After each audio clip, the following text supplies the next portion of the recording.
దేశవ్యాప్తంగా రహదారి భద్రతను మెరుగుపరచడానికి సుప్రీంకోర్టు కీలక ఆదేశాలు జారీ చేసింది. జాతీయ రహదారులపై భారీ వాణిజ్య వాహనాల పార్కింగుపై నిషేధం విధించింది. అనుమతి ఉన్న నిర్దేశిత విశ్రాంతి లేదా పార్కింగ్ స్థలాల్లో మినహా ఎక్కడా వాహనాలు ఆపడం లేదా పార్కింగ్ చేయడానికి వీల్లేదని ఆదేశించింది.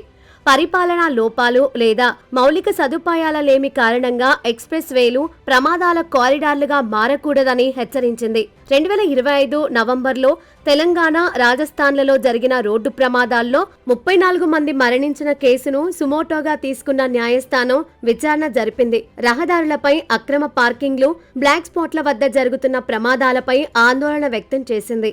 రాజ్యాంగంలోని ఆర్టికల్ 21 ప్రతి ఒక్కరికి గౌరవప్రదంగా జీవించే హక్కును ఇచ్చిందని గుర్తు చేసింది. ఈ అధికరణంలోనే ప్రతి ప్రయాణికుడికి ప్రమాదరహితంగా వెళ్లే హక్కు అంతర్గతంగా ఉందని తెలిపింది. ప్రయాణికుల భద్రతను ప్రభుత్వ బాధ్యతగా చూడాలని తెలిపింది.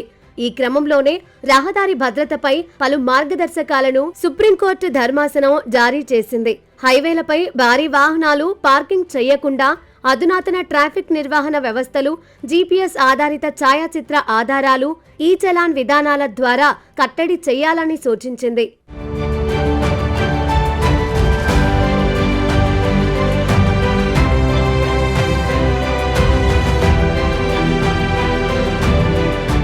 రహదారి హక్కు పరిధిలో కొత్త డాబాలు లేదా వాణిజ్య కట్టడాల నిర్వహణపై సుప్రీంకోర్టు తక్షణం నిషేధం విధించింది. ప్రస్తుతం ఉన్న అక్రమ కట్టడాలను 60 రోజుల్లోగా తొలగించాలని ఆదేశించింది. 15 రోజుల్లోగా జిల్లా స్థాయి హైవేల భద్రత టాస్క్ ఫోర్స్లను ఏర్పాటు చేయాలని కోర్టు సూచించింది. రాష్ట్ర పోలీసు, రవాణా శాఖకు చెందిన అధికారులు నిరంతరం రహదారులను పర్యవేక్షించాలని తెలిపింది.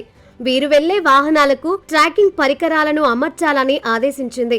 ప్రతి 75 కిలోమీటర్లకు వాహనాల పార్కింగ్ కోసం ఏర్పాట్లు చేయాలని, వీటిలో విశ్రాంతి గదులు, హోటల్స్ తదితర సౌకర్యాలను కల్పించాలని సుప్రీం మార్గదర్శకాల్లో పేర్కొంది.